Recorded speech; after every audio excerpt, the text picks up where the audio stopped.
During my 44 years as a CEO and a serial entrepreneur, I've made every possible mistake in business. I've overpaid for acquisitions and botched integrations. I've run operations for cash when I should have invested for growth. I've delegated tasks I should have done myself. I've hired the wrong people. I've made strategic bets that didn't pay off. And yet, my teams and I have managed to create tens of billions of dollars of value for our shareholders.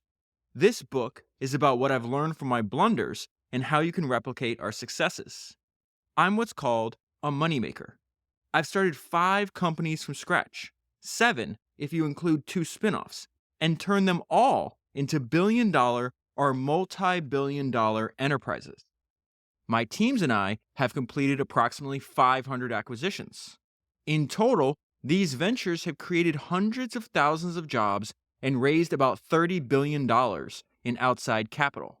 My career began in 1979 when I started a privately owned oil brokerage company called Amerex Oil Associates.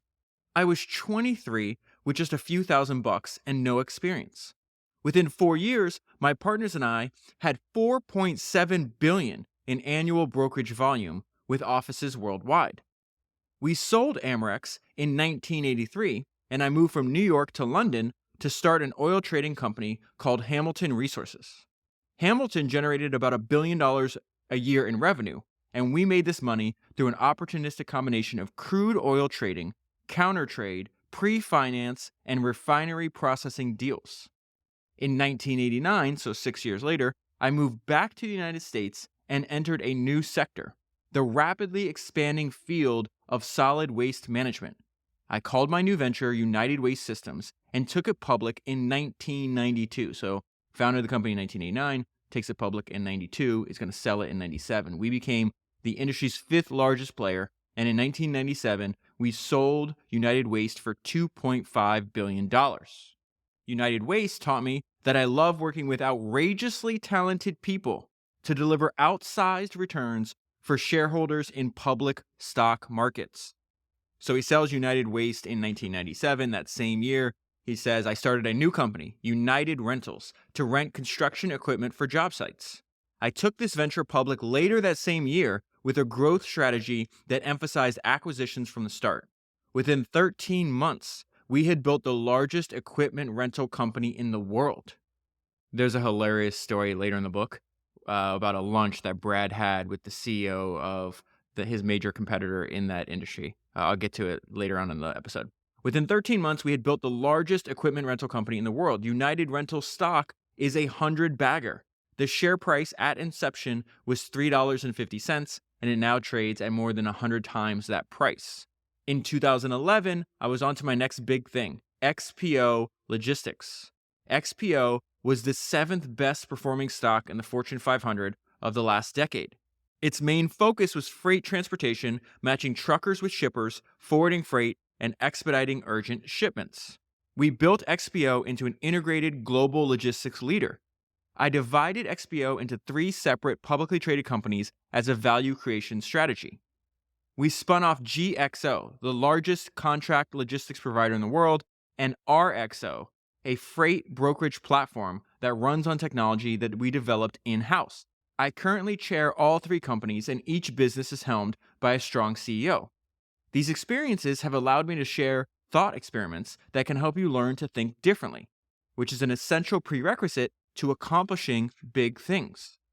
This book is a guide. If you have a burning passion to make enormous amounts of money in business, or want to turbocharge your chances of success in sports, the arts, politics, philanthropy, or any part of your life, read on. That was an excerpt from the book that I'm going to talk to you about today, which is How to Make a Few $1 Billion, and it was written by Brad Jacobs. In addition to starting 7 separate billion-dollar companies, Brad also listens to founders. He sent me a very nice message saying that he was addicted to listening to these book reviews, and he was kind enough to send me an early copy of this book a few months ago, and I read it and wanted to make an episode, or to release the episode rather, when it's available so you can actually order it, which I highly recommend that you do, and that'll be obvious as we go through some of the ideas contained in Brad's book. So I want to jump right into it. He says, I've come to know a lot of extremely successful people in my life. They all have one thing in common. They think differently than most people. All of them to a person have rearranged their brains to prevail at achieving big goals in turbulent environments where conventional thinking often fails. I want to read one more sentence, and I'm going to read to you this quote from Peter Thiel that popped in my mind when I got to this section of the book. I love that what he said. All of them to a person have rearranged their brains to prevail at achieving big goals in turbulent environments where conventional thinking often fails. Making a few $1 billion doesn't just happen, but it's possible with intense focus and a willingness to transform how you use your mind. That is the first chapter. So I got to this section immediately when I read that. One of my favorite quotes from Peter Thiel popped into my mind. And Peter said, "The single most powerful pattern that I have noticed is that successful people find value in unexpected places, and they do this by thinking about business from first principles instead of formulas." That idea of finding value in unexpected places and thinking from first principles instead of formulas, instead of using conventional thinking. Remember that. Later on, we're going to talk about this outrageous thing that happened. Brad winds up making about $4 billion, buying back a bunch of his stock, even though bankers and advisors around him were saying, hey, no one's ever done something like this before. And his response was perfect because you could tell he was thinking from first principles. He's like, well, just because we were the first company to buy back such a high percentage of our stock in this situation doesn't mean it's a bad idea. And it turned out to be a phenomenal idea. So I like that he starts the book with this, where it's like you need to rearrange your brain to prevail at achieving big goals in turbulent environments where conventional thinking often fails. If Brad had, or another way to think about that, in this situation, which we'll cover later, if Brad had listened and adhered to conventional thinking, he'd be $4 billion, him and his company would be $4 billion poor. And so spread throughout the book, you're going to see these like boxed, standalone maxims or pieces of advice that relate to what he's currently trying to teach us. And they really, like, the way I think about him is he's distilling down his knowledge from into like simple to remember maxims. And so he says, so much of success in business comes from keeping your head in a good place. He talks about the importance of expecting positive outcomes. And I think it says a lot that the first chapter of this book is called How to Rearrange Your Brain. And he spends a lot of time on the importance of managing your mind and attitude. Entrepreneurship is difficult and stressful, requires sound judgment, and you cannot make high quality decisions if you don't manage your inner monologue, your inner feelings. And I love this idea of expecting positive outcomes. Expect positive outcomes. Stop beating yourself up mentally. I have. The next time you catastrophize something that isn't that bad, understand that your reaction is a genetic survival trait that you inherited from your hunter-gatherer ancestors. The only time that I've ever felt truly lost was when I stepped down from United Rentals in 2007. So he's going to talk about, this entire section is why understanding and controlling your mind is so important for founders. And you and I have talked about this before. There's a great quote by Mark Andreessen that said entrepreneurs only ever experience two emotions, euphoria and terror, and nothing in between. It's the highest highs and the lowest lows. So you got to learn to control your mindset and your emotions. The only time I felt truly lost was when I stepped down from United Rentals in 2007. I started looking for my next big thing and I couldn't find it. I became depressed. I'm an ambitious person by nature and a deal maker by inclination. Now I had no deal going, no industry sector where I could envision working my magic. And so he starts reading like a library of psychology books trying to figure out how to fix this. He says, I learned to turn my internal chatter to my advantage by reframing negative thoughts as useful data rather than objective reality. That is tied to another idea that he's going to use over and over again, something you and I have talked about over and over. There's this fantastic quote from this legendary founder named Henry Kaiser, who was building companies around World War II. I read his biography because Charlie Munger recommended it to me. And actually, when I went to Charlie Munger's house to have dinner with him, the book was sitting behind Charlie on the shelf, and I actually got to ask him about it. And it was incredible. Charlie hadn't read that book probably in like 15 years, but his recall, like it was impeccable. Like told me, like essentially recited all of the facts that were in that book as if he had read it yesterday. But Henry Kaiser has this great quote in that biography that says, problems are just opportunities in work clothes. And so I think it's a similar analogy to what he's saying here. It's like, yeah, everybody's going to have negative internal chatter in your mind. Why don't we reframe that, use those negative thoughts as useful data rather than as objective reality? Back to Brad. Inevitably, the process of running a business will test your bias towards hope or fear, euphoria or terror is the way you and I talk about this. When I notice I'm feeling anxious about something, I ask, this is fantastic, I ask, what's the worst that can happen and how would I cope with it? And then he has another question he asks himself. If a friend had a similar worry, how would I advise them to handle it? So this idea of stepping outside of yourself is something I've tried to practice as well. Step outside of yourself. It's your problem. Pretend it's somebody else's problem, a friend, a loved one, even a competitor maybe. And it's like, hey, if I had that similar worry or the similar problem, and it wasn't me, how would I tell them to solve it? And then just take your own advice.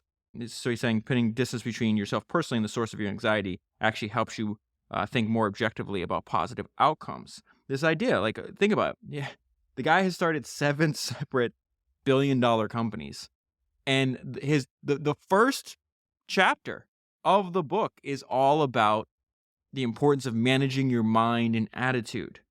So he says, not beating myself up has been a hard-learned lesson for me. I've become much happier in my middle age when I stop expecting unrealistic levels of perfection from myself and my family. I still struggle with this all the time. I beat myself up.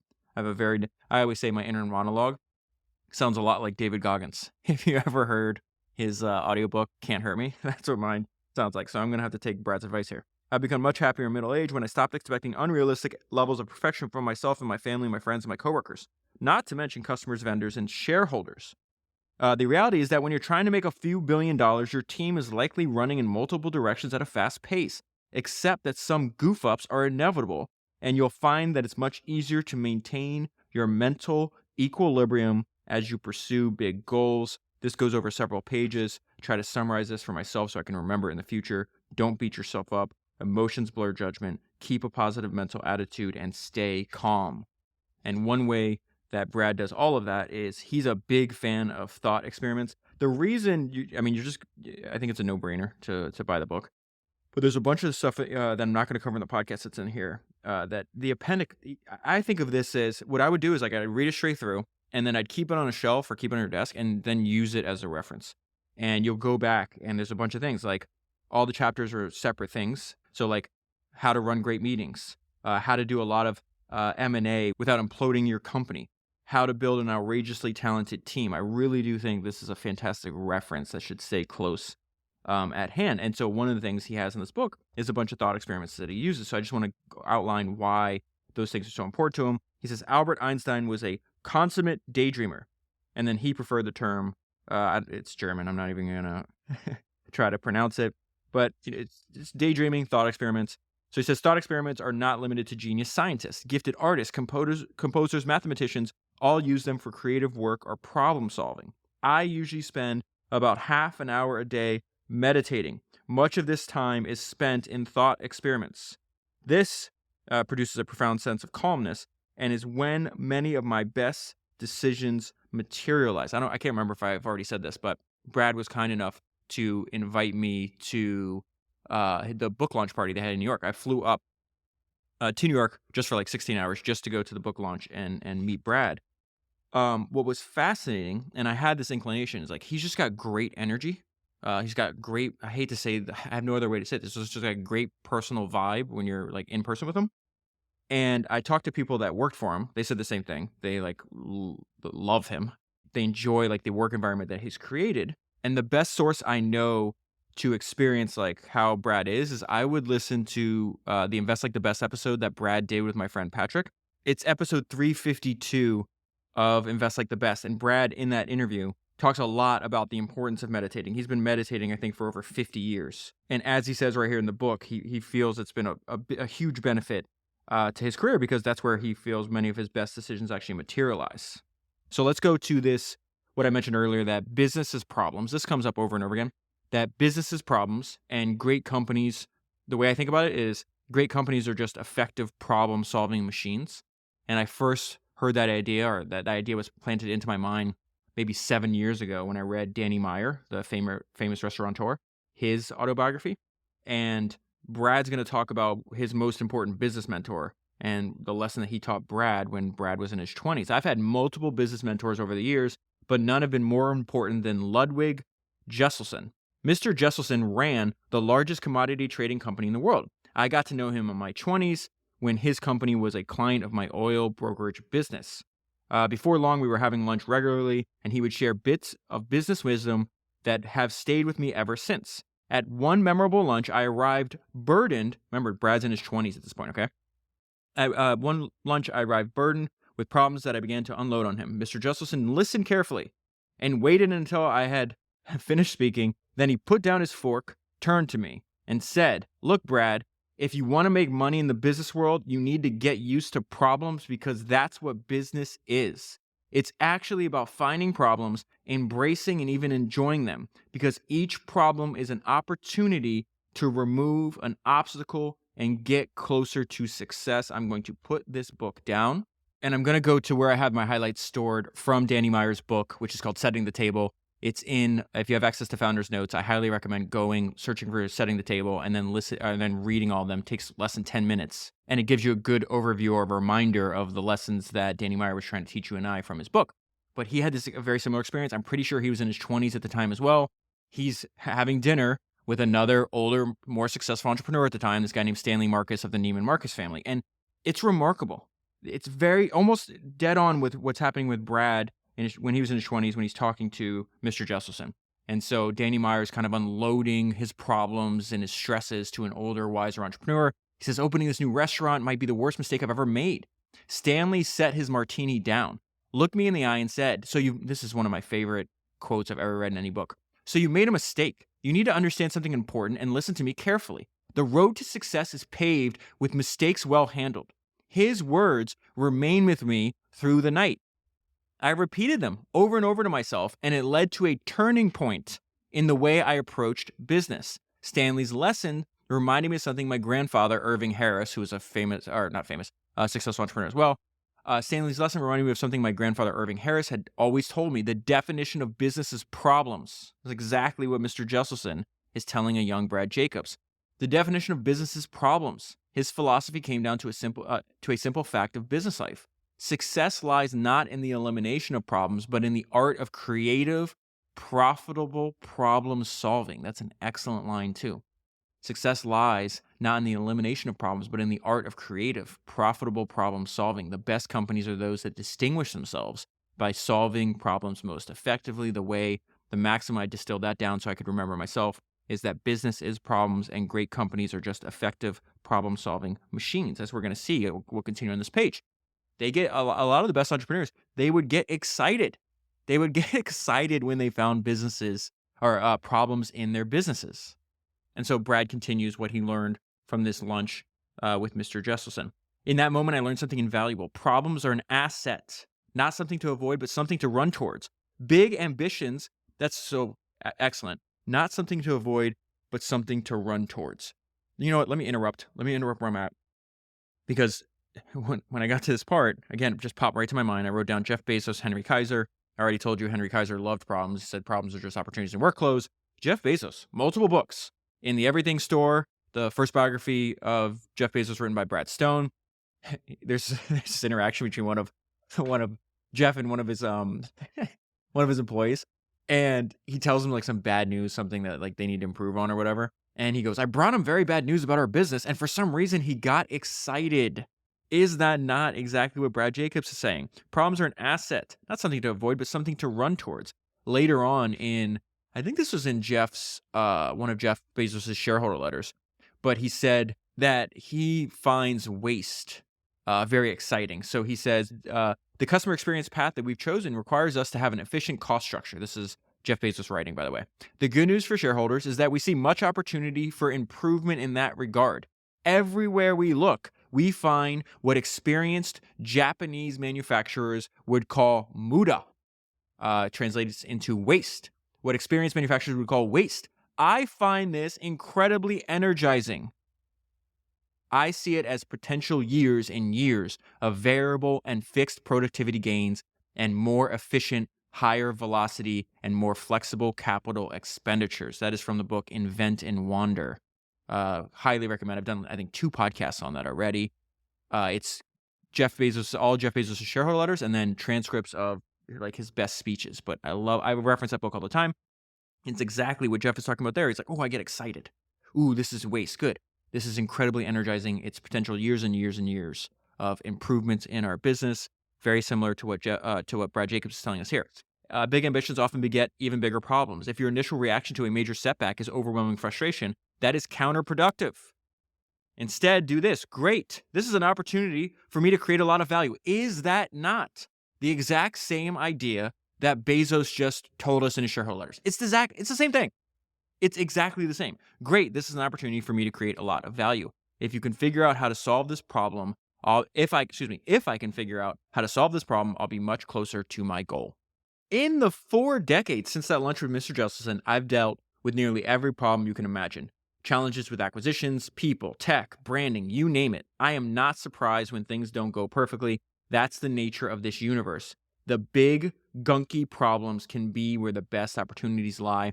This reminded me of when I got to talk to Charlie Munger. He said the same thing. And you notice this in his last, I think the last published interview he did, or one of the last ones, was with John Collison. Founder of Stripe, interviewed him. It's actually published on the best feed too. It's also obvious, after spending a few hours talking to him, when I got back to my hotel that night, I had I immediately just put everything we talked about, because I didn't look at my phone one time when I was with him. I was like, man, this is a once in a lifetime experience. I want to document this. I want to remember this. And one of the things that I wrote was that Charlie had almost a complete indifference to problems. He said they should be expected. You should toughen up. You just essentially suck up and cope when you have problems that come your way, and then you should be wise enough to try to prevent any other problems. But this idea, it's very similar to what he's saying. I'm not surprised when things don't go perfectly. It's impossible. He's been a CEO and entrepreneur for 44 years. You don't think he's run into every single problem? Of course, that's what makes the book so valuable. I think I saw it selling for $27. That's absurd. That's an absurd amount of value that you get. You get almost half a century of wisdom distilled down. At his book launch party, he said this. He's like, I don't have another book in me. I'm not writing another book. I gave you all my ideas. Buy it if you want it. But I just think it's incredible how, everything I'm talking about, this is 3-4 pages. And we see similarities in the way Brad thinks, that Danny Meyer thought, that the guy from Neiman Marcus thought, that Jeff Bezos thought, that Henry Kaiser thought, that Charlie Munger thought. I just love, it excites me when all these ideas connect. Very, very fascinating. Moving on, this is great. He's got these great stories spread throughout the book, and this is how to lose $500 million. So I want to go back, actually, before I get into how to lose $500 million. He's got a very unique acknowledgement section. I have to confess that I read a lot of the acknowledgement sections in the books that I read. They're usually boring and kind of filler. Every once in a while, you'll find an interesting source or an interesting book or something. What Brad did was put it at the front of the book, which is unusual. And then what he did is he just made his acknowledgement section a list of maxims that he learned from other people. You have all these conversations and you distill down one of the main ideas. And he learned this from Michael Moritz. Small amounts of capital can generate gigantic returns. From Ludwig Jusselson, who we just talked, get the major trend right, which we'll go into. Dare to do new things. See the world for what it is, not what you wish it to be, is one of the maxims in the acknowledgement section. I'm glad I read that before I got to this story about how to lose $500 million, because see the world for what it is and not what you wish it to be is exactly what Brad did. And so he calls this radical acceptance. Radical acceptance quiets the noise created by yesterday's decisions and today's wishful thinking. Here's a story about radically accepting a $500 million loss. So in the late 1990s, Congress came up with this new law called the T21, so it's the Transportation Equity Act for the 21st century. In theory, this is what Brad thought was going to happen. This legislation was going to allocate about $600 billion to rebuild the nation's infrastructure. So I was like, okay, there's going to be a bunch of all this funding up for grabs. I started scooping up big road rental companies, the ones that provide barricades, cones, striping, and the like. Then I waited for the market to come to me. But that never happened. Only about a third of the allocated government funding was spent, and that was spent in little bits over time. My decision turned out to be a huge mistake, and there was no point in compounding it. We ended up selling those road rental companies at about a $500 million loss because it was the best way forward under those circumstances. So this idea of see the world for what it is, not what you wish it to be. He's like, oh, this is going to be great. They're going to dole out the $600 billion. When that didn't happen, he didn't hold on to it. What does he call? Radical exception quiets the noise created by yesterday's decisions and today's wishful thinking. No reason to compound this loss. Let's cut our losses and move on. The next story I want to tell you about is how to keep your head and make $4 billion. That was my summary of what's about to happen. So at the time he's running XPO, which is his third public company, and I think this is in 2018, and they got hit with a short report. And so this short report gets picked up by the media saying there's all kinds of problems with XPO. You should sell the stock, everything else. And so this is the story from Brad. The short report was packed with a lot of baloney. But of course, the market acted first and analyzed later, and our stock price went into free fall down 20% or 26% in one day. His response was fascinating. We did exactly what I've been describing in this chapter. We concentrated on the situation at hand without judging what had happened to us. We spent hours going over the short report page by page, identifying the many places where their data had been twisted. And so he takes a problem and he spots an opportunity, which is what he's been talking about, right? The short seller crisis had made our stock extremely cheap. And instead of fixating on that as bad, we focus on achieving a good outcome. From that perspective, the share price was manna from heaven. And we decided to buy back $2 billion worth of stock. So this is what I mentioned earlier, where the bankers are like, $2 billion, it's way too high. You can't do that. That's too high of a percentage of your market cap. No one's ever done something like that. And Brad's like, who cares? Just because we were the first company to buy back such a high percentage of our stock. Remember, it goes from the opening. It's like you have to, you can't rest on conventional wisdom, is the way Brad put it. You have to rearrange your brain. The way Peter Thiel says is, hey, successful people find value in unexpected places, and they do so by thinking about business from first principles instead of formulas. There is no formula for the situation that Brad's dealing with, or if there was, it'd be like, oh, buy, a little bit, buy like 100 million back, but you can't buy $2 billion. What are you, nuts? Just because we were the first company to buy back such a high percentage of our stock in a similar situation didn't mean it was a bad idea. In fact, it was a once in a lifetime opportunity. A couple of years later, those $2 billion of shares we bought back, ended up being worth $6 billion, giving them a profit on that one transaction of $4 billion. Okay, moving on. This might be my favorite section in the entire book. I love how he describes all the research he does before he jumps into an industry, and it's this idea that he gets. He said, one of the most valuable pieces of advice I've received from my mentor, Mr. Jesselson, is you can mess up a lot of things in business and still do well as long as you get the big trend right. I make sure I understand the major trends that could threaten the business or help it soar. I'm obsessive when learning about an industry. I'd read the entire chapter. I'm going to go over the parts that are obviously most interesting to me. But it's another illustration of this idea that you and I speak about over and over again. You see it in the books, and it came from David Ogilvy, and he says the good ones know more. They just do more research, they read more, they talk to more people, they just know more about what they're doing. The good ones know more.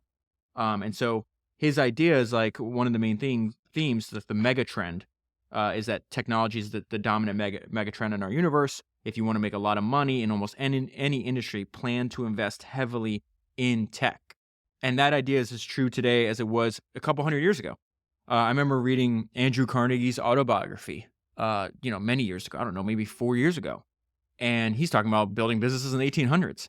And he was talking about building Carnegie Steel at the time. And I had summarized the advice he was giving in that book, specifically around technology, as this. And this comes up in the books a lot. Invest in technology. The savings compound. It gives you an advantage over slowing moving competitors and can be the difference between a profit and a loss. That's a summary of Andrew Carnegie's ideas, which I think Brad, based on this chapter, would definitely agree with. If you want to make a lot of money in almost any industry, plan to invest heavily in tech. So this is how he starts doing research before he starts a new company. I start by reading everything I can get my hands on.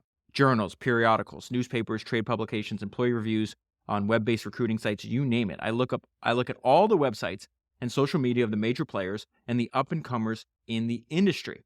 I watch lots of interviews with the CEOs. I use paid services like Bloomberg, AlphaSense, and Thomas Reuters. I look at analysis from sell-side and buy-side analysts, and I search the SEC database, which has large amounts of information on every publicly traded U.S. company, including IPO documents, financial reports, and proxies. I scope out the most valuable industry conferences and I attend them. He goes to sell-side conferences because they're an opportunity to meet management teams face-to-face and hear the questions investors are asking. Trade associations have a wealth of industry data. I interview experts.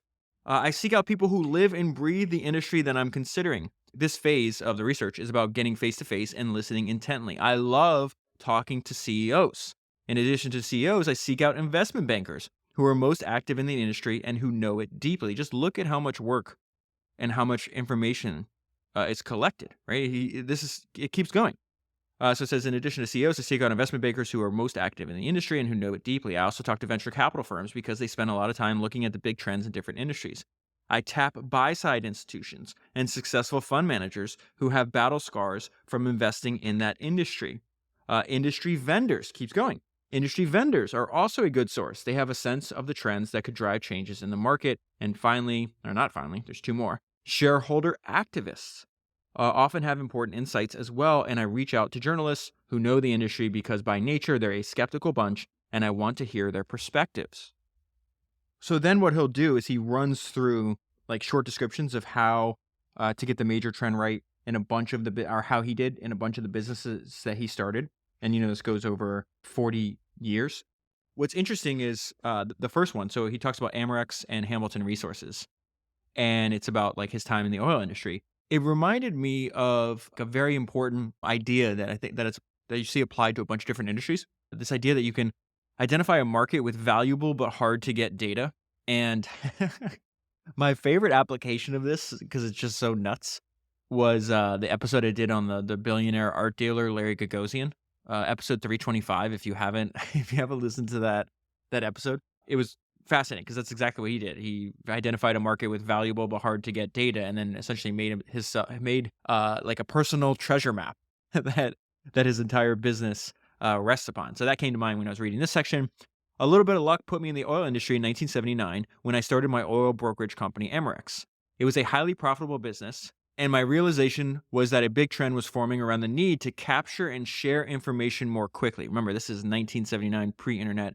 This whole section is nuts. So it says that was a trend that transformed the industry in the late 1980s. We made a lot of money by being the first oil broker to get ahead of the trend. At the time, there's no internet, no email, no centralized databases with easy global access. This is going to blow your mind. The main source of information about the price of oil was a newsletter that came in the mail. And so he talks about, he's like, listen, we're making verbal handshakes with clients in Europe and Asia for $50 and $75 million over the phone with nothing on paper for days. And so this next sentence is a description of the problem. The lack of timely information was a big problem for oil brokers. We made our money by matching buyers and sellers and taking a commission, just like Larry Gagosian. I could see that there was isolated pockets of valuable oil pricing data trapped all over the globe, and I knew that if we could figure out a better way to share that information, we can unlock a lot of value. And so there's no off-the-shelf solution, so he builds his own. I think this is something he does multiple times. And he says essentially they built like their own crude version of the internet, but it allowed us to do something revolutionary. Every time an Amerex employee learned something useful about a buyer or seller activity or the price of oil, they entered it into our database. Then we could share that information much more quickly with our brokers around the globe.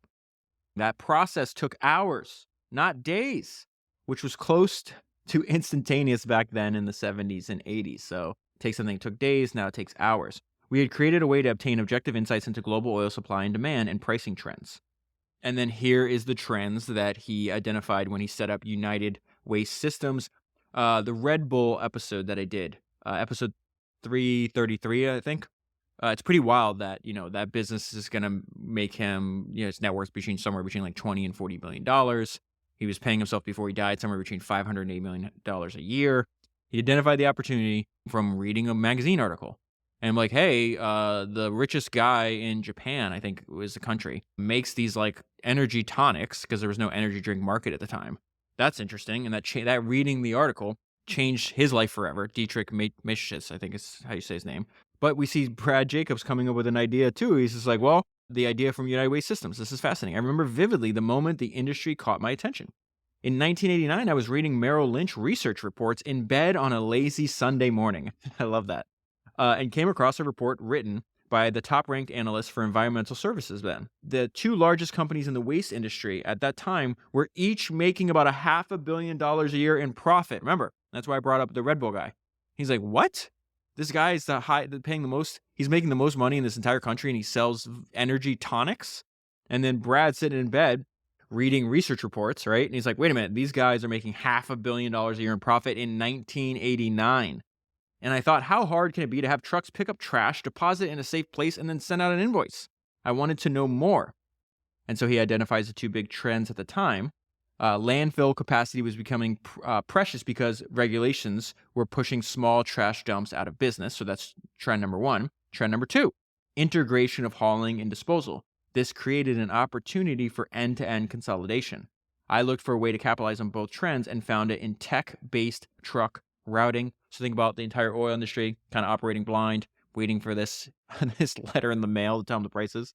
He sees a very similar trend or problem in the waste management business. Mom and pop owners were running trash collection companies by the seat of their pants and making money at it. Few companies were planning their truck routes methodically, much less using technology to do it. I think he says they use like a map and like push pins.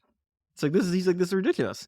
They did not focus on optimizing routes. And so he starts optimizing routes, and this is the result. Instead of sending 50 trucks out over 5 days to pick up X tons of waste, 20 trucks, so less than half, could now perform the same service in 3 days. So instead of 50 trucks in 5 days, he's doing the same work with 20 trucks in 3 days. Our costs kept coming down as our processes improved, and our profit margin grew significantly. That is the company that he sells for $2.5 billion. Then he talks about where he gets his idea for his other company, United Rentals. I was looking to roll up another industry, and so I set up half-day meetings with 9 different groups of bankers and analysts at Merrill Lynch. One of those analysts asked if I thought about going into the construction equipment rental. So that's how he finds the idea for his next billion-dollar company. And even though it's a different industry, he sees the same problem.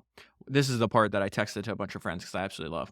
While the rental industry overall was slow to computerize, the larger regional players were more tech savvy. By 1997, nearly all of them were running on software developed by a company called Win Systems. This is how to get God mode, what I wrote to myself. When I was a kid, I played a lot of video games, and you'd use like cheat codes like Game Genie and stuff like that. And one of the things that you would try to unlock is something that was referred to as God mode a lot, which essentially gives you like omnipresent like view of the entire world and like what you want to do. You can think of what's happening here. This idea that I absolutely love that he did. He gets omnipresent data of his entire industry. It's almost like operating in God mode in video games when I was a kid. By 1987, nearly all of them, all the larger players in this industry and now, right, were running on software developed by a company called Win Systems. This told me that software was capable of managing hundreds of thousands of pieces of equipment flowing on and off job sites because they buy construction equipment and then they rent them out. It's very straightforward business. So what does he do? I bought Win Systems. He bought the software that all of the main players were using. Owning Win accomplished 2 things. One, we had an industry-best platform that we can continue to develop internally for our own use, and the acquisition gave us access to aggregated, anonymized data on macro trends across the industry. This gave us a high-level view of emerging market trends, such as equipment gluts or shortages in the making. What does buying the software company allow him to do? We could now proactively adjust our pricing and asset management while the rest of the industry was being reactive. I'm going to repeat that. That is so important. We could proactively adjust our pricing and asset management while the rest of the industry, the rest of our competitors, was being reactive. Okay, so then I love this story that comes from the chapter on how to do lots of high-quality M&A without imploding. And it reminds me of one of my favorite sayings that I bring up a lot, that opportunity is a strange beast and that it frequently appears after a loss. What can appear to be a terrible thing actually winds up being a blessing in disguise. And so he gives us some advice. He says, be sure to cover your flank. It's the stuff that comes out of left field that can take a deal down. In 2007, I sold United Rentals to the private equity firm Cerberus. No way I'm pronouncing that right. So this private equity firm buys it for $7 billion, or at least that's what Brad thought happened. Highly satisfied that I just sold the company, I stepped down as chairman and wandered off to my private investment firm to begin planning my next venture. Then the great financial crisis arrived. Remember, this is 2007. Great financial crisis arrives. Private equity firms began welching on deals, and Cerberus defaulted on the United Rentals agreement. As a result, our stock plunged 31% in 24 hours. Over the course of the following year, the stock fell to $5. We collected a $100 million breakup fee, decided not to seek another buyer, and eventually got things righted. Today, the market cap of United Rentals is $38 billion. So tried to sell it, thought they sold it for $7 billion in 2007. Fast forward, 15 years, something like that. Good thing they did not sell it for $7 billion, because the market cap is now $31 billion higher. The deals I've avoided have contributed more to my success than the deals I've done. And I love this advice. He talks about the importance of setting up feedback loops. This is something that Brad's going to have in common with just the ones that come to the top of my mind: Les Schwab, Sam Walton of Walmart, and Jim Casey of UPS. They all prioritize this.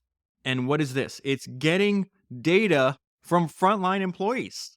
They want data from the people that are actually interacting with the customers. They all talk about it in their biographies and autobiographies over and over again. So he says, when we buy a company, we discover that the frontline employees, middle managers, and even some senior executives have never been asked, what would you do to improve the company? And this is insane. You would think that the owners would want to know that. And so what Les Schwab, Sam Walton, and Jim Casey would say about this, in Jim Casey's case, anytime he was driving, he'd see a UPS truck, he'd pull over, or he'd have his driver pull over, and he'd talk to them. He'd want to know what's actually happening. They all say it differently, but the idea behind it's the same. They're like, your executives, the team you have around you, like they, over time, they start to like filter information too much, and they can give you like an overly rosy or like false, like positive view of what's actually happening in your company. And so the way you penetrate that. Oh, Bezos did this too. I just remembered. He would work. He has everybody in Amazon, including himself, would work customer service, like in the call centers, and actually answer calls directly from customers. So anyways, your executives and the people around you over time tend to give you like an overly like optimistic view of your company. And so one way to cut through that is like Sam Walton would go in stores and he'd talk to people, the cashiers. He'd talk to the people at the front door. He'd talk to the people unloading the trucks. It's like, tell me what the hell's going on in this company. I want to know this. Like, what would you do to improve the company? Why are you not asking them that? Of course you should ask them that. To them, it was very obvious. But like almost, what I realized too is like almost at the end of the book, he has he has two questions that I thought were genius that I want to add in this section too, because I think it ties to what he's saying here. And so what he would do, it doesn't have to just be in a company you're acquiring too. It could be in your existing company. So he asks, I love these questions. He asked two questions. What's your single best idea to improve our company? What is your single best idea to improve our company? And what's the stupidest thing we're doing as a company? And so he would send that out company-wide, send an email. I would, you could probably just send this an email one at a time. Just everybody in the company. Respond back to this email. What is your single best idea to improve our company? Right? Think about all the interesting data and ideas that you could get. And then what's the stupidest thing we're doing as a company? I love this. I love these questions for business. And then I was actually thinking, it's actually good for a family too. Like I've talked about this before where, I'm obsessed with what I'm doing. I work 7 days a week. If you're listening to this, you're highly likely you're an obsessive person as well. And yet I'm also a dad. So like, I'm not going to be a shit dad. Like that's just not an option for me. And so it sounds weird that this came to mind, but my son's too young for this, but my daughter's not. And so like I solicit feedback from her. I think I've told you this before.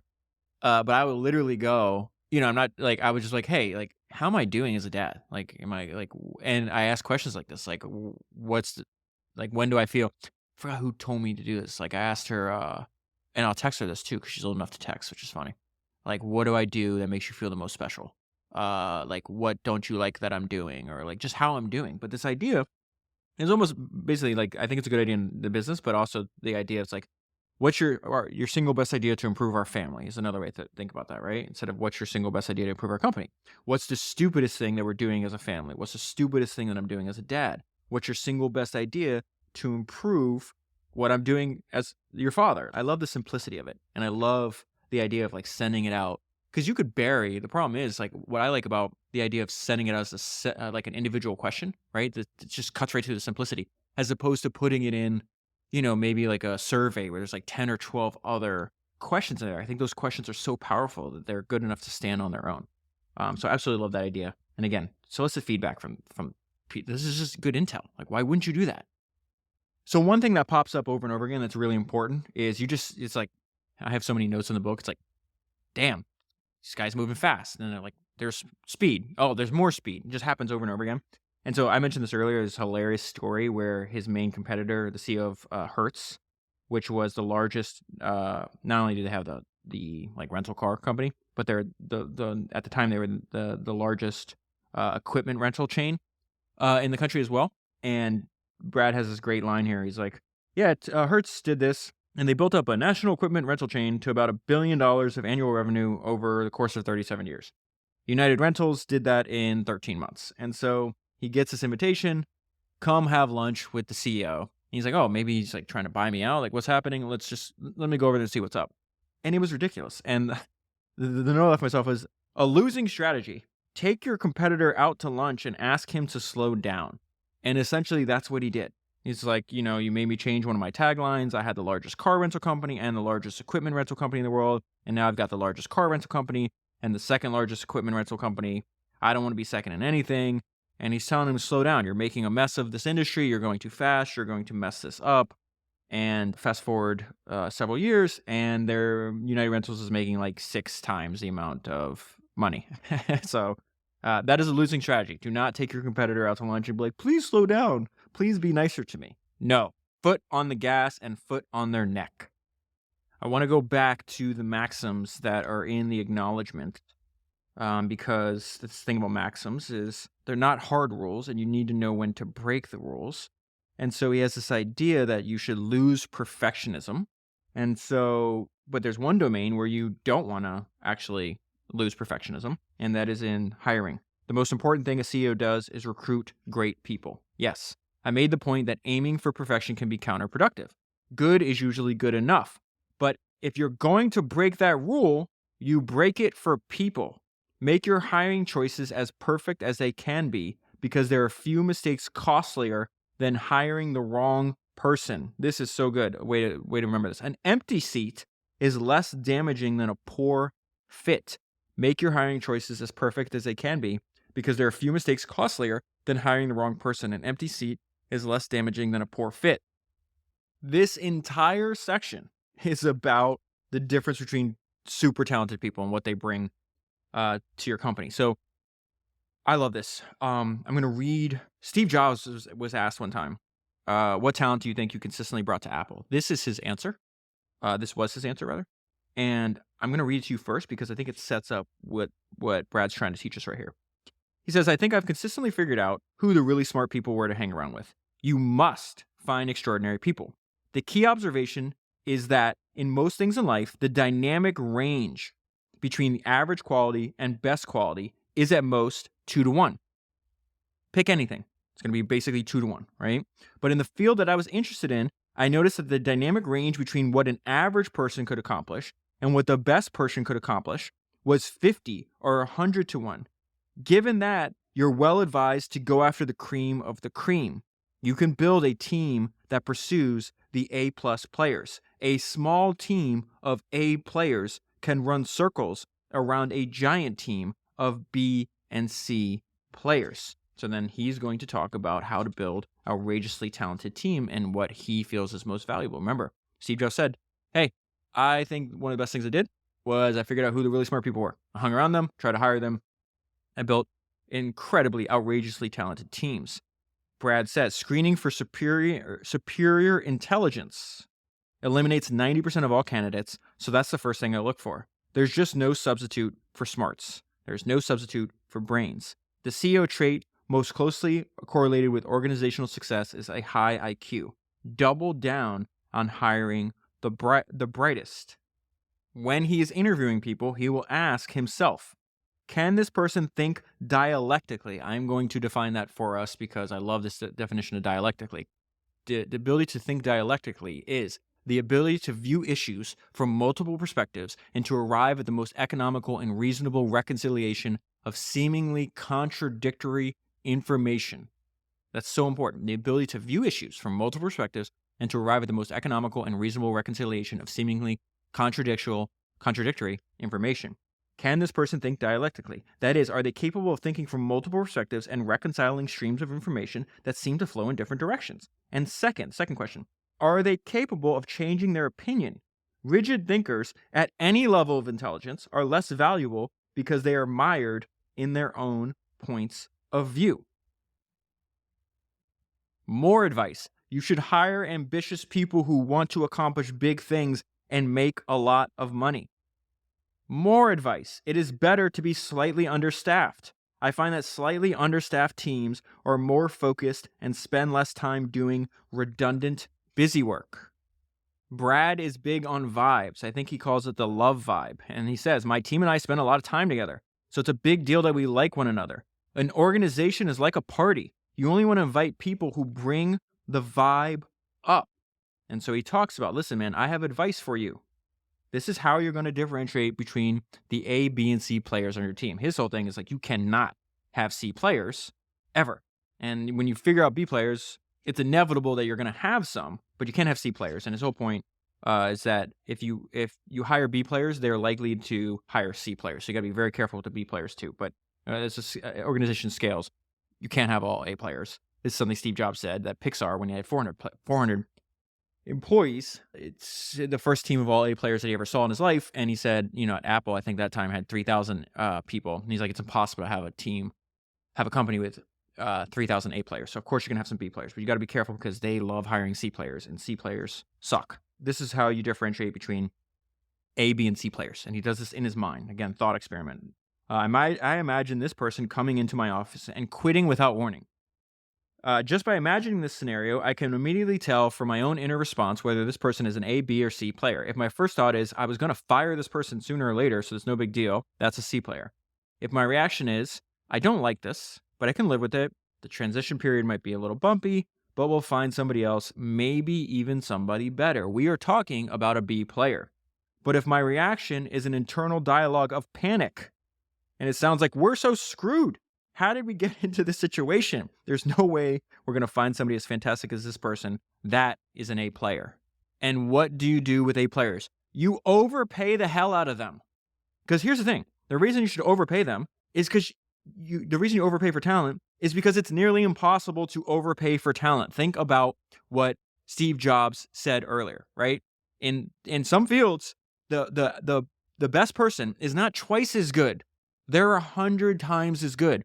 Think about when Steve Jobs came back to Apple. Apple bought Next for almost $500 million, right? The way to think about that is Apple paid $500 million to rehire Steve Jobs, and they got the deal of the century. It is almost impossible to overpay for talent. And Brad talks about there's a lot of things that motivate people, but you're silly if you don't think compensation. Yeah, they have to believe in the mission. They have to like what work to do. They have to find it intellectually challenging. They have to like their team. They also should be paid oodles and oodles of money. So he says there's 174,000 employees out of all the 3 companies that he currently chairs. Not a single one of them shows up for work because they want to make money for Brad Jacobs. They come because they want to make money for themselves and their families. Money animates people everywhere. So he's talking about, it's like, I have employees all over the world. This is not just a United States thing. Money animates people everywhere. That's why I've overpaid, quote unquote, almost every direct report I've ever had to ensure I had top team people in place. Overpay for talent. It is nearly impossible to overpay for talent. That's such an important thing to remember. Never, ever, ever forget the dynamic range of humans. It makes no financial sense to skimp on salary incentives to save $100,000 a year when hiring a second best candidate may cost you millions of dollars in lost profit. Oh, this guy's good. He's an A player. I can save money. I hate when people try to, obviously a huge, what's the 2 biggest themes in the history of entrepreneurship, right? Focus and watch your costs. That's repeated over and over again by the vast majority of the people you and I study. Watching your costs does not count when you're doing talent. That's not, it's like, oh, I have a great A player, but I can hire for the same job, I can hire a B player for $100,000 less. No, that's not $100,000 less. You lost millions. And in Steve Jobs' case, if they didn't hire him, what if they said they didn't offer him, I think, what was it, 470? What was that deal? 470 million, something like that? They said instead, no, it's only going to be 200 million or whatever it is. They try to shortchange him by a couple $100 million. He doesn't come back to Apple. Apple's probably out of business. Apple probably doesn't exist to this day. Never, ever, ever forget the dynamic range of human beings and overpay for talent because it's nearly impossible to overpay for talent. And then I want to close on what I feel is almost like a manifesto, that it's an incredible honor and a good thing for the world to build products and services that make other people's lives better, to create jobs for hundreds of thousands of people in Brad Jacobs' case, to create wealth for your shareholders. And really is a testament to the all-important entrepreneurial spirit. I love being a CEO. There's a joy in creating value and an even greater joy in knowing that so many people beyond our organization are benefiting from our accomplishments. The best way to perform our duty is to fill an unmet need in the economy with a strong business model and a responsible organization. We create a healthy workplace environment for our people and we pay them well. We pamper our customers and we approach challenges with practical optimism that open our minds to solutions. The great majority of the tens of billions of dollars of value that my teams and I have created have flowed outside of my companies. I am extremely proud that our company could be counted on to create value. This is only possible because we operate in free markets where creating prosperity is a virtue. I want to share a personal experience I had with a small business owner whose work ethic and customer focus echo the value system that I instill in my own companies. This small business owner, his name is Steve. Steve handles the HVAC system at my home. Steve had originally worked for the large HVAC company that had installed the system, but that company was sold and Steve decided to set out on his own. So again, the all-important entrepreneurial spirit. Steve is a hard-working, take pride in your work entrepreneur who puts his customers first. He cares a great deal about doing his job the way it should be done. He told me his self-esteem goes up and down with his customer satisfaction scores. Naturally, he also measures his worth by how much money he's making to support his family. There's a fair amount of criticism being voiced about profit-seeking these days. Some people are embarrassed to talk about the importance of money, but Steve is totally comfortable with it. And in his pursuit of happy customers and a good living for his family, he built a successful business. As a result, customers flock to him. Steve is the face of the entrepreneurial spirit. I wrote this book with people like him in mind. People who want to work their tails off, who want to outsmart the competition, who want to put their customers on a pedestal, and who want to make a lot of money for their families. The summer after 8th grade, I attended the Rhode Island Governor's School for the Gifted in Art and Music, a summer enrichment program for kids who'd been nominated by their schools. I wasn't sure what to expect. On the first night, I was captivated by a speech given by one of the leaders. I remember goosebumps rising on my arms as he spoke. This program is a special opportunity, but it's up to you to take advantage of it, he said. You have a choice. You can waste the next couple months and not accomplish much, or you can go all in. This is an opportunity to go deep on a project and do the best work that you've ever done, but you have to decide if you want it, he said. It was there that I learned what it meant to go all in, that magical connection between intensity of focus and the end result. If I put my whole heart and soul into a project, I had it in me to create really cool stuff. We have it in our own hands to either make life meaningful or just pass time until we die. That's up to us. I hope you're inspired to run hard at making a few $1 billion or achieving some other big dream, and I wish you the exhilaration of seeing it through to success. And that is where I'll leave it. Highly, highly, highly recommend buying the book. As I said before, I really do think it's a reference. I'd read it through all the way. I read it all the way through, and then I'd keep it close at hand as a reference. The appendix has a bunch of thought experiments. There's this really interesting history of technology timeline because that's a huge influence in the way Brad approaches his business. He calls it the megatrend in the universe. He's got interview questions for job candidates, recommended books, how to conduct meetings. The appendix is like full of. You could buy the book just for the appendix. Obviously, read the whole thing. But anyways, if you buy the book using the link that is in the show notes, you'll be supporting the podcast at the same time. That is where I'm at. 335 books down. 1,000 to go. And I'll talk to you again soon. It was fascinating in Brad's story how many times, if you just listen, that products or opportunities will be pulled out of you. Like if you think about him sitting in bed reading analyst reports, realizing, hey, maybe this waste management company, this waste management industry is it could be a good opportunity, or a meeting with those analysts and getting an idea to enter into a new industry. The same thing has been happening to me. So I want to give you an update real quick on two things before you go. One is Founders Only. Founders Only is the first ever in-person, I'm calling it a conference that's taking place in Austin, Texas on March 12th to the 14th.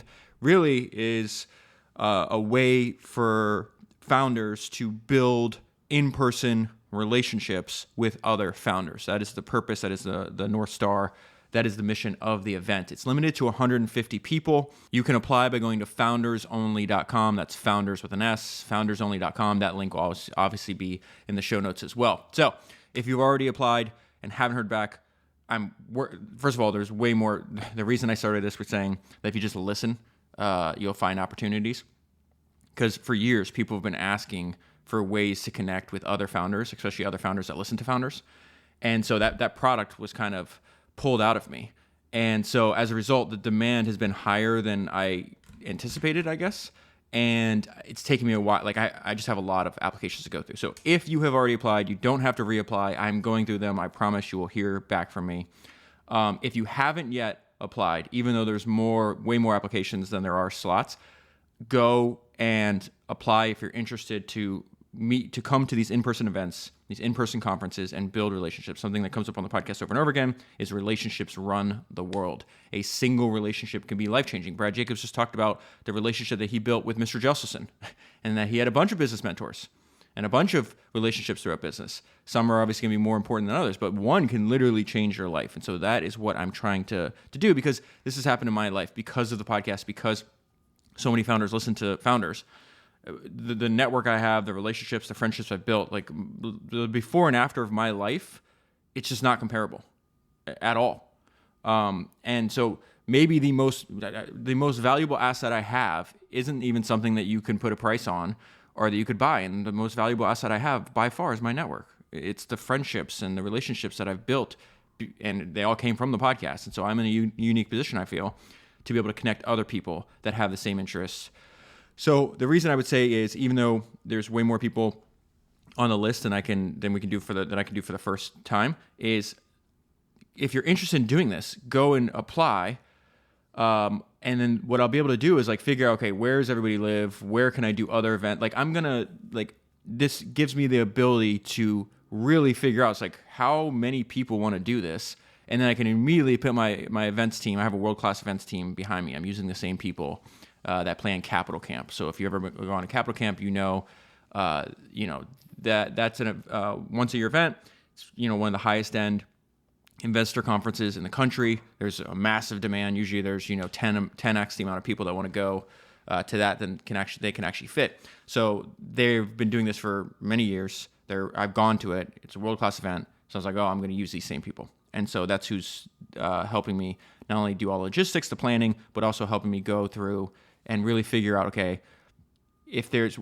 I may be vastly underestimating, the point I'm telling you this, and I know I'm rambling, I may be vastly underestimating the demand here, and I shouldn't have, because people have been asking me this for years. So it's really important.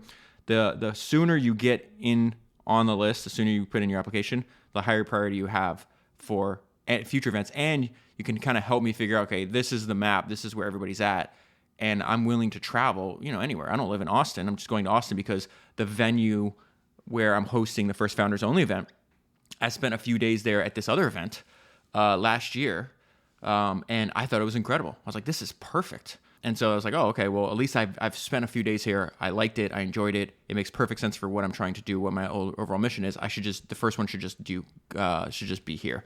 And so I'm going to be doing these, assuming they're successful, assuming I'm good at doing this, which I can learn. I'm going to be doing this every year. There's people coming in already. This is insane, and I really do appreciate it. There's people flying in from all over the world already for the first Founders Only event. That's insane. Main point here is apply as soon as you can.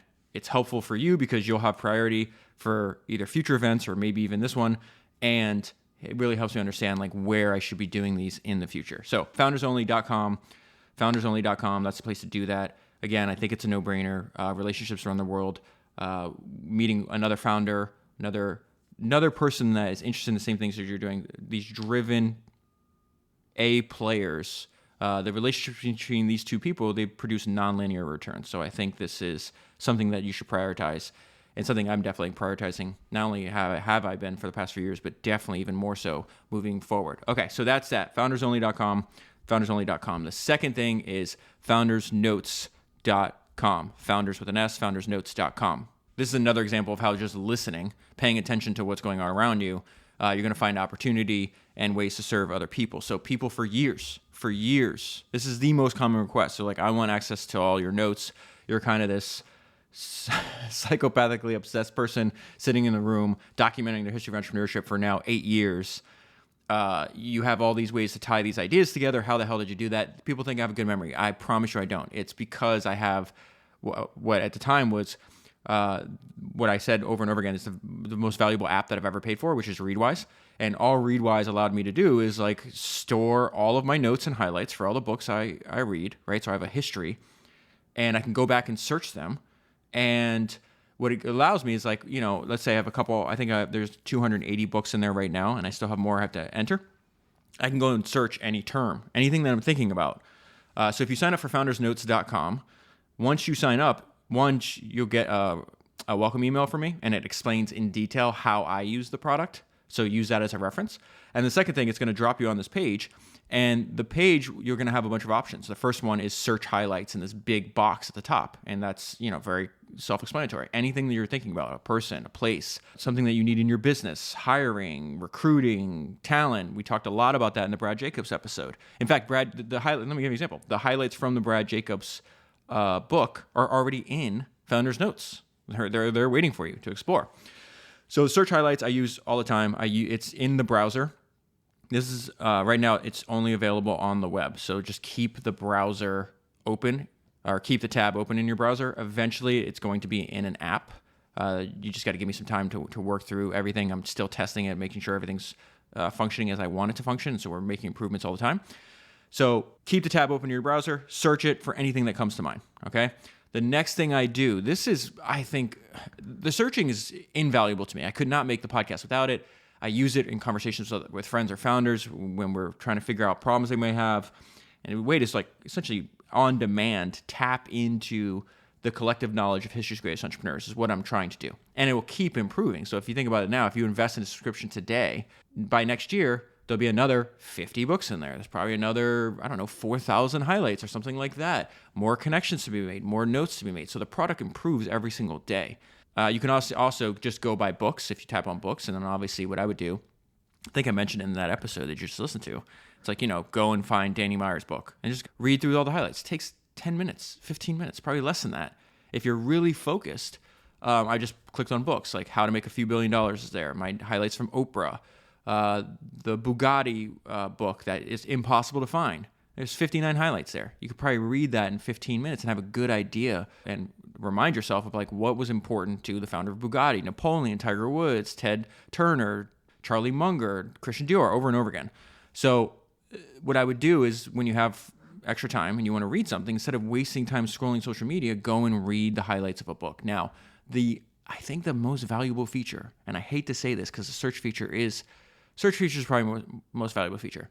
But the feature that is like really interesting to me, and the one I use a lot, is the highlight feed. Because the highlight feed is, think about it, my friend Morgan Housel, the best-selling author, his book Psychology of Money has sold like 4 million copies. It's crazy. I talk to him all the time. He's a massive fan of founders.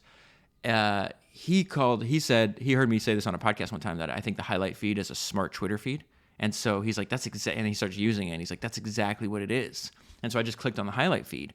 And what it does is, instead of reading, think about when you go on any social media, right? It's just like random collection of either posts, if it's in text, if it's like, Twitter, random collection of videos, if it's, Reels or TikTok. Well, the highlight feed is random highlights presented to you from all the books that I've ever covered. And if you can train yourself, now I need to back up. I built this product for people already running successful companies, right? I think you already know this. You probably obviously, but Founders has the most valuable entrepreneur audience in the world. If you knew who was listening to this and who I get to interact with and talk to, it would blow your mind. So those are the people that are going to get the most value from this, because they already have existing successful businesses and empires where if they read one thing, they can apply that lesson immediately. Just like Brad Jacobs. He already had a lot of success, so he's reading that analyst report in his bed in London. He already has the resources to act on that idea, right? When he goes to have that meeting with Merrill Lynch, he has the resources to act on that idea. So this is not, people are always like, can I get a free trial? The podcast is the free trial. If you're not in a position where you're not already running a successful business, do not sign up for Founders Notes. Don't. Listen to the podcast, get yourself into use the lessons to get your business into a position where it makes perfect sense. It's like a no-brainer. Of course, I would subscribe to this. I would invest in subscription because I could read it for 40 years and you only need one idea. Think about what Charlie Munger said. He read Barron's for 50 years. It made $400 million.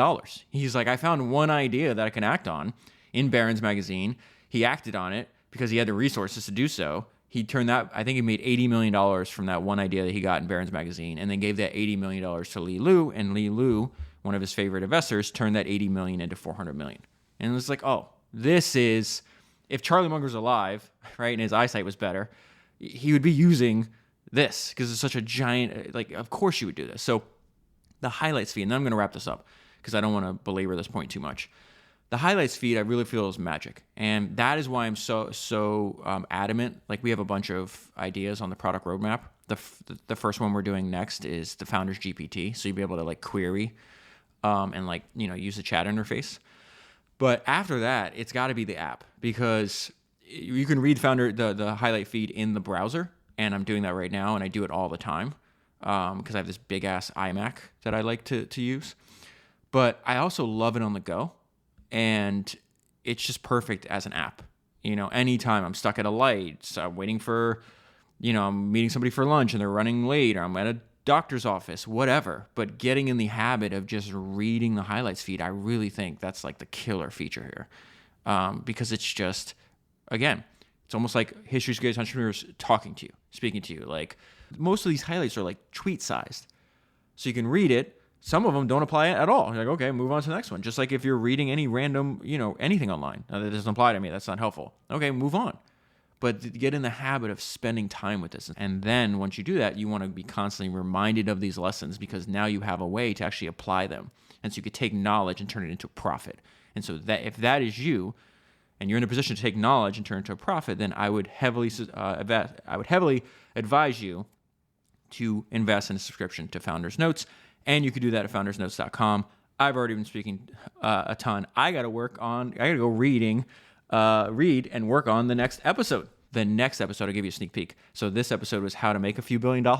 The next episode is going to be how to lose a few $1 billion. The rise and fall of a billionaire utility tycoon is coming next week. Thank you very much for your support. I hope you do an application for Founders Only. I hope you come to one of these events.